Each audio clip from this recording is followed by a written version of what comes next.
Mizmor LeDavid, Adonai roi lo echsar. Bino deshe yarbitzeni al mei menuchot, yenahaleni nafshi yeshovev. Yancheni v'magle tzedek leman shemo. Gam ki elech begetz ha'mavet lo irara ki ata imadi. Shiftecha umishantecha hema yenachamuni. Taroch levanai shulchan neged sorerai. Dishanta v'Hashem roshi, kosi rivaya. Ach tov v'chesed yirdefuni kol yemei chayai. V'shavti beveit Adonai leorech yamim. A Psalm of David. Adonai, God is my shepherd, I shall not want. He makes me lie down in green pastures, leads me beside the still waters to revive my spirit, guides me on the right path, for that is God's nature. Though I walk in the valley of the shadow of death, I fear no harm, for you are with me. Your rod and your staff, they comfort me. You prepare a banquet for me in the presence of my foes. You anoint my head with oil, my cup overflows. Surely goodness and loving kindness shall be my portion all the days of my life, and I shall dwell in the house of Adonai, the house of God, forever.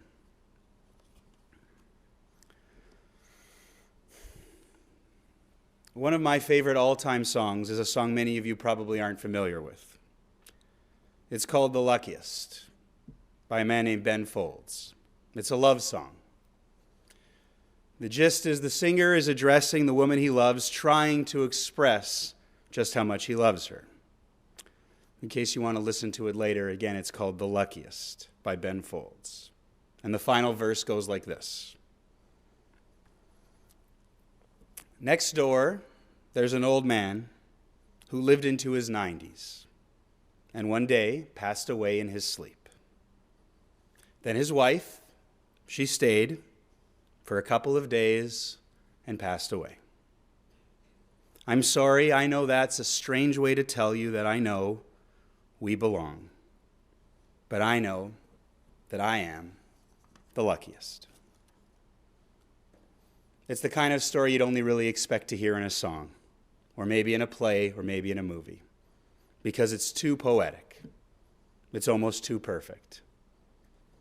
But then here we are today. A woman, 89 years old, passes away in her sleep.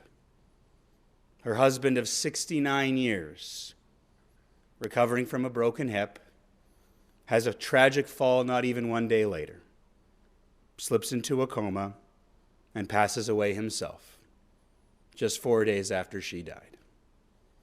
And then they're buried side by side, just as they lived for nearly 7 decades. She on Sunday morning, he earlier this morning.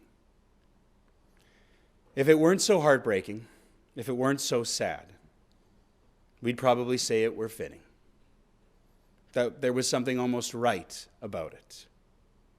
The epic end to an epic love story. For two people who were as devoted to each other, as truly in love with each other, as Dorys and Morris Silver, could there really be any other ending? Yesterday when I was with the family, we were preparing for today, I asked the question, as I ask so many families, what did they do together? What did Morris and Dorys like to do together? Everything. The whole family in unison. The answer really was everything. They didn't want to be apart. They really couldn't live without each other. That love they shared has produced a multi-generational family, deeply layered, spanning the continent.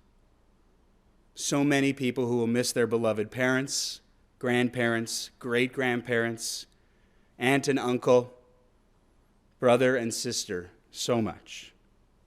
Their children, Les, Tanis, and Glenda, devoted sons-in-law, Sheldon and David, and daughter-in-law Andy, who remembers fondly how much Doris especially welcomed her with open arms into the family.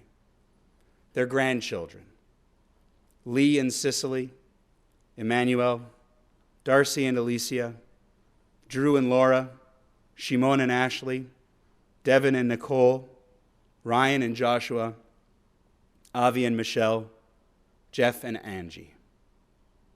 Their great-grandchildren, David, Binyamin, Miriam, Gavriel, Ashton, Aiden, Haley, Ethan, Ella, Morgan, Dragan, Scarlett, Aaron, Samuel, Chloe. Their siblings, Morris's sister, Doris Bronstein, Morris's sister-in-law, Rosalind Silver, the wife of his late brother Meyer, Zichrono Livracha, and Doris's sister, Minnie Bell, and her husband, their brother-in-law, Dick Bell. What a truly amazing family. And we thank all of you for being here today to join your hearts together with theirs at this moment of suffering and loss. But to understand this couple, this truly inspirational couple, Doris and Morris, this portrait of companionship and love, first you have to know them as individuals. You have to know Morris Lewis Silver, Moshe Leib ben Avraham v'Sarah, calm, gentle, loving, humble, non-judgmental, a man who never once complained, who never had a bad word to say about anybody, a soft-spoken man who actually kind of hid his deep, rich baritone voice. He had a terrific voice. Uncomplicated, a man with simple tastes. You eat the hamburger on a bun, that's it. No pickles, no condiments, just the hamburger on the bun. A man who loved to watch the game on television, the Bombers, the Blue Jays, the Jets, and then talk to you about it right after. A man who loved to play cards. A man who would actually school you at cards, even in his 90s. A man with a terrific memory for birthdays, for phone numbers, for people. A man who was really good with people. As someone who was a lot younger, who had the pleasure of knowing him throughout my life, he was pretty hip. He was with it. He was fun to be around. He was fun to talk to. And as a result, not surprisingly, a man who was a very talented salesman, no matter what it was he was selling. He was a man with stamina, with remarkable strength. A man who walked faster than any other man alive. You could not keep up with him, especially if you were chasing after him in the grocery store, as his kids will tell you themselves. A man who really never got old. Even at 93, he really never got old. Morris was born February 17th, 1925, in Winnipeg, to parents Abraham Silver and Sarah Fishkin, who were both European immigrants. Morris and his 4 siblings, brother Meyer and sisters Bertha, Bella, and Doris, yes, he had a sister Doris too, grew up on Herbert Avenue in Elmwood, not your typical Jewish part of town. But Abraham and Sarah made sure all 5 children grew up with a solid Jewish identity. Morris attended Talmud Torah, Elmwood, and Lord Selkirk schools. As a young adult, he was involved with Habonim and B'nai B'rith. When he was a teenager, about 18 years old, he and his brother Meyer joined the Canadian Armed Forces to serve in World War II. Morris was trained as a telegraph operator and stationed in Dawson Creek, BC. That training came in handy. After the war, he got a job as a telegraph operator for CNCP, Canadian National Canadian Pacific Telecommunications, in an office at Portage in Maine. It was at that famous intersection, Winnipeg's most famous intersection, where he met the love of his life, Dorys Bay. She worked nearby as a receptionist for a doctor named Lander, and Morris spotted her one day waiting for the bus. Of course he noticed her. She was stunning, absolutely gorgeous. But what he didn't know at the time, though he would soon find out, was that she was in many, many ways his opposite. But because of that, the perfect fit for his personality, the perfect complement, the perfect match. Feisty, determined, relentless. A woman with boundless energy. When she wanted something done, no one and nothing could stop her. A master negotiator. I mean, who else could turn a 2-week vacation in Palm Springs at a timeshare into an 8-week vacation just by wheeling and dealing and trading timeshares over the phone? A woman who was never afraid to share her opinion, who was no stranger to offering constructive criticism. She was honest. She told you what she thought. She told you how she felt. She was a perfectionist with high standards for herself and for her kids. Her children will tell you she was a devoted mother who wanted nothing more than the best for her kids, who always challenged them to do better, to be better. She was demanding. She pushed them. She was a woman who was never afraid to try new things at all stages of life, who opened an art gallery in the basement of their home on Bluebell, who got her realtor's license in her 60s, who became a lecturer for Weight Watchers when they first came to Manitoba, a woman who, as we mentioned, was beautiful. She and her 2 sisters were, I'm told, babes. She was fashionable, always impeccably groomed, a fabulous entertainer and hostess, Friday night Shabbat dinners, Sunday night family dinners, a tremendous cook, a lover of good food. She was born Dorys Bay, September 3rd, 1929. Dvora bat Avram Ufredel, the second of 3 daughters to Abraham Bay and Frida Davidovsky, immigrants from Poland who moved to Winnipeg in the mid and late 1920s. Her parents were a hardworking couple who worked as kosher caterers in Winnipeg and also became hotel proprietors, most notably running a hotel in Watrous, Saskatchewan, that Les Tanis and Glenda remember visiting one summer where they were put to work helping run that family hotel. The Bays lived on Flora Avenue in the North End, where they raised Jen, Dorys, and Minnie. Dorys attended Talmud Torah, William White School, and then St. John's Tech. Jewish identity, which came from her folks, always played a pivotal role in her life. She had warm memories of the way in which her parents observed traditional Jewish customs in the home. She was a member of Young Judea, B'nai B'rith, and the YMHA, and later in life volunteered with National Council of Jewish Women, with Ort, and with Hadassah.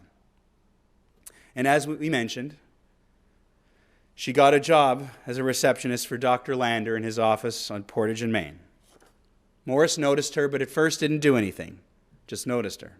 Then one time he went out and talked to her, waiting for the bus. She asked what he did, and he fed her some line about how his job was to synchronize the clocks on the corner of Portage and Main.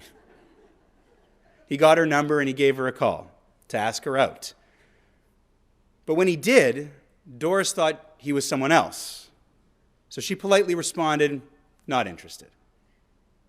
Disappointed but undeterred, Morris tried just one more time.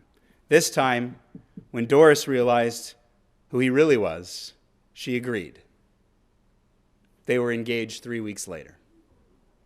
They were married 7 months after that, May 17th, 1949.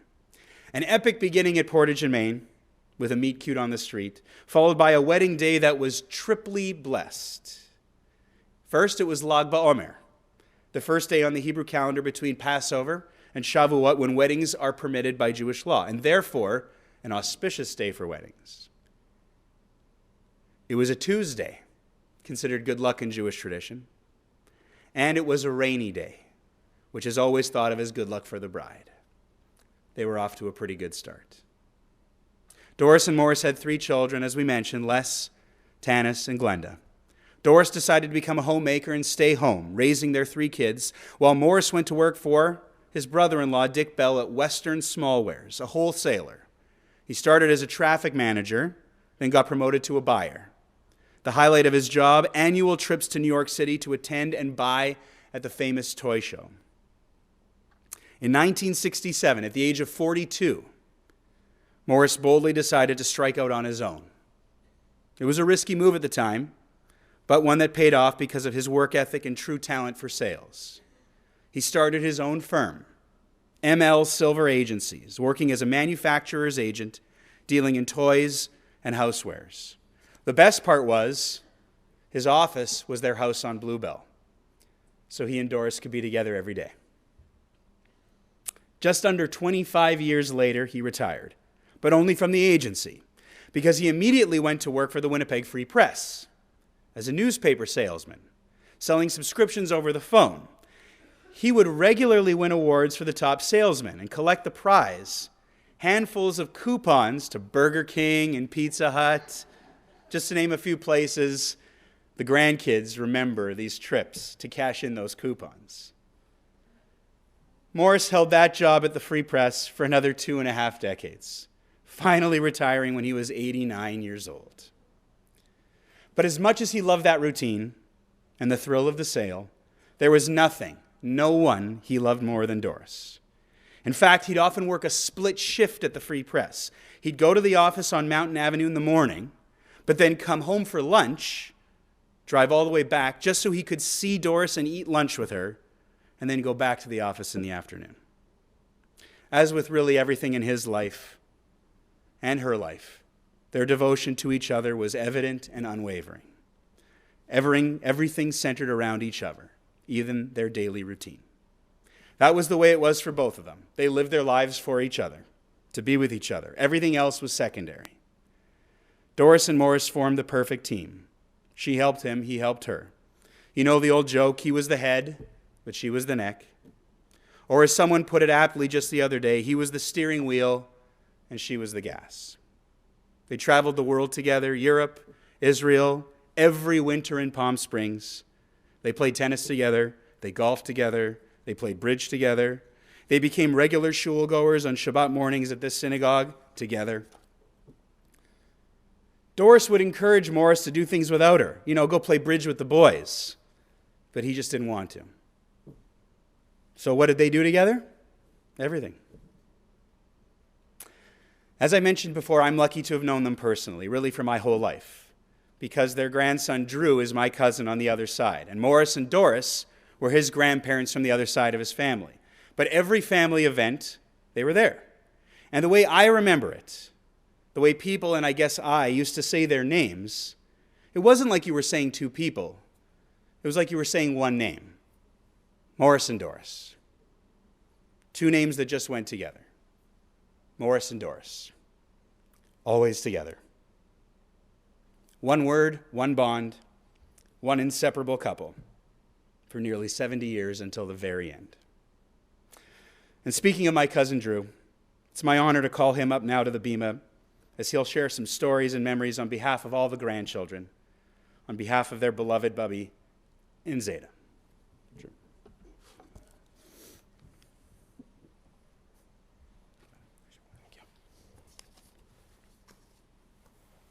Good afternoon. As we gather here today, amid a unique situation, I have the honor to tell you a unique story. This story is as unique a story as a woman named Doris marrying a man named Morris with a sister named Doris who married a man named Morris. This story is as unique as a man eating salad with many meals, but never once, not once, having any salad dressing with that salad. This story is as unique a story as a woman deciding that after successfully raising 3 children, she wanted to, at the age of 59, apply for, study for, and successfully become a real estate agent. This is the unique story of Doris Bay and Morris Silver. It's a love story. For nearly 70 years since Morris and Doris first met after regularly crossing paths with one another on the corner of Portage and Main, we were all witness to a unique love, dedication, and passion for one another. Their love was so encompassing that in the house on Bluebell Avenue, where they raised their 3 kids, they ceased to be known as Morris and Dorys.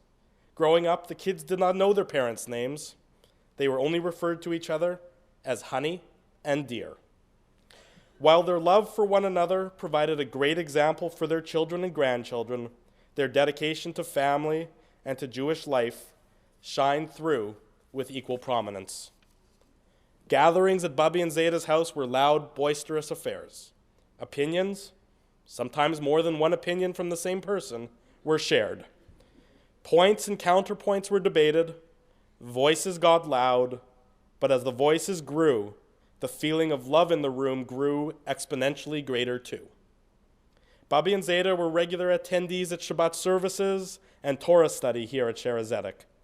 Their enjoyment of Judaism and desire to study it was evident in discussions with them, but it paled in comparison to the pride they displayed when their children, grandchildren, and great-grandchildren would all appear at synagogue together, 4 generations of the family in the same shul. Bubby Dorys was a wonderful cook.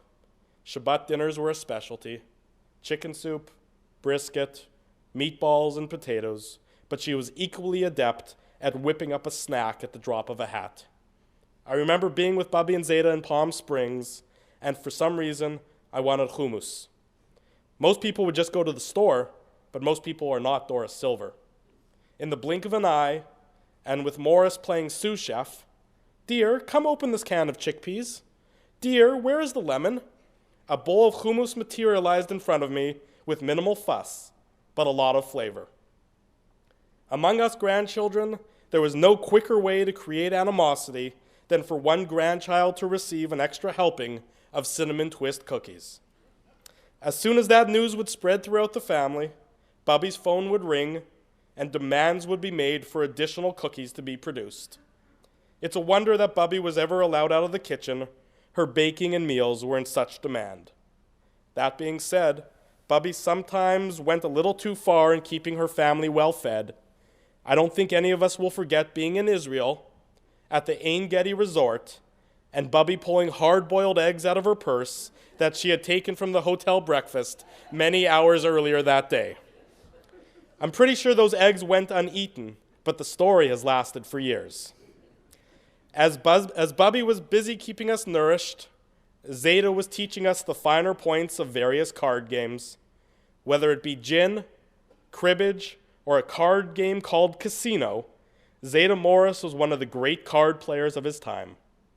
As recently as this past Thursday, mere hours before his fall, Zeta was still schooling us in cards. Card games with Zeta were often interspersed with conversations about life in general, school in particular, and the Toronto Blue Jays. If you ever needed to know the score in the Blue Jays game, you were better off contacting Zeta Morris than consulting the internet. Despite outward appearances that he was a gentle soul, Morris Silver had an edge to him. Speed limits? Maybe for the common man, but not for a rebel like Zeta. Whether it be getting pulled over for speeding while I was an impressionable youth in the back seat, or him being the deserving recipient of many photo radar tickets in recent years, Morris Silver had a need for speed. He also had need for a good lawyer in the family to fight those tickets, so Shim, thanks for saving Bubby and Zeta from financial ruin. No one ever expects to find themselves in the situation where they have to say goodbye to 2 parents and grandparents and great-grandparents at the same time. It's one of those things that you read about but never expect to experience. With the benefit of a little bit of time, there is something poetic that we're here to say goodbye to Bubby and Zeta simultaneously. They truly were inseparable, doting on one another and each other's North Star. We'll mourn today, and we'll miss them dearly, but we'll be comforted that they are together, as they have been most every day for the past 69 years. Simply, when Morris and Doris Silver were together at the opera or at the symphony, seeing a Broadway musical or watching their grandchildren perform in a musical, Earth was a little more stable on its axis, and everything made a little more sense. Morris and Dorys, honey and dear, were wonderful examples for us all. Thank you.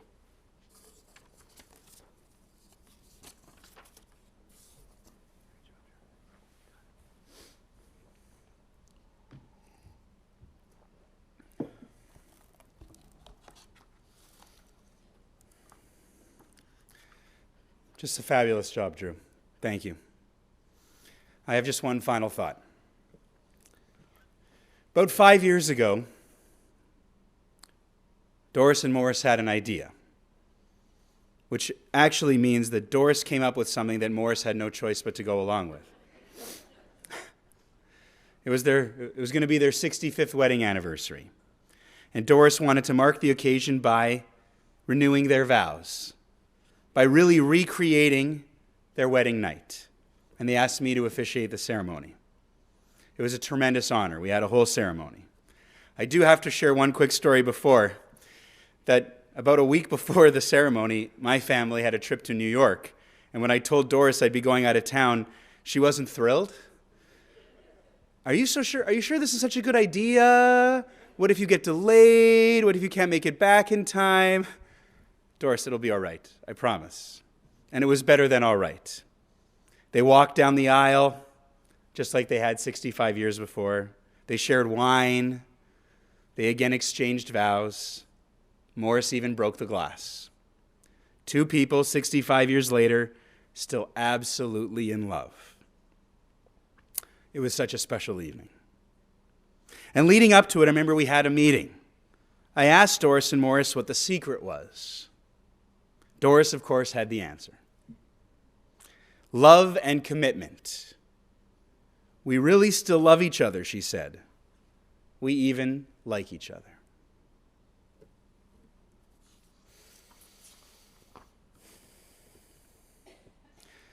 At this point, I invite you all to rise for the recitation of the El Malei Rachamim prayer, a special version for two souls. El Malei Rachamim shochein b'amromim Hametzei menucha nechona tachat kanfei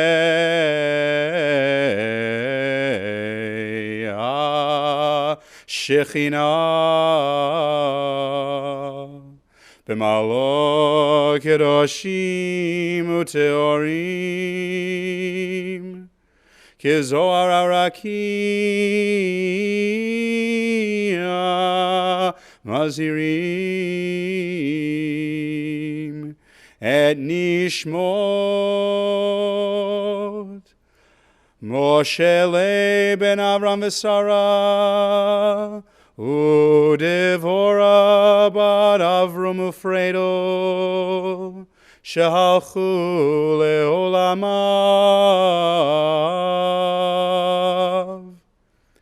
Began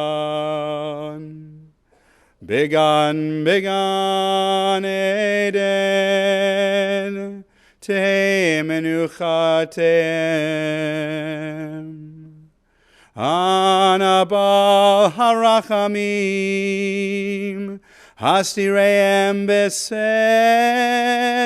kenafecha leolamim Utzeror b'tzeror achaim et nishmotam Adonai hu nachalatam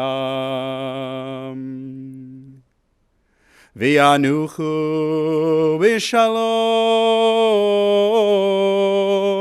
al mishkavam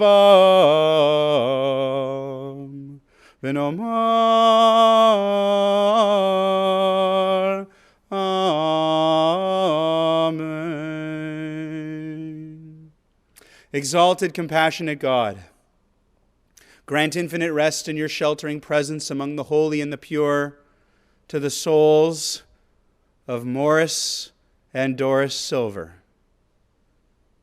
Moshe Leib, son of Avraham and Sarah, and Dvorah, daughter of Avram and Fredel, who have gone to their eternal home. Merciful One, we ask that our loved ones find perfect peace in your eternal embrace. May their souls be bound up in the bond of life. May they rest in peace. And let us say, Amen. Please be seated.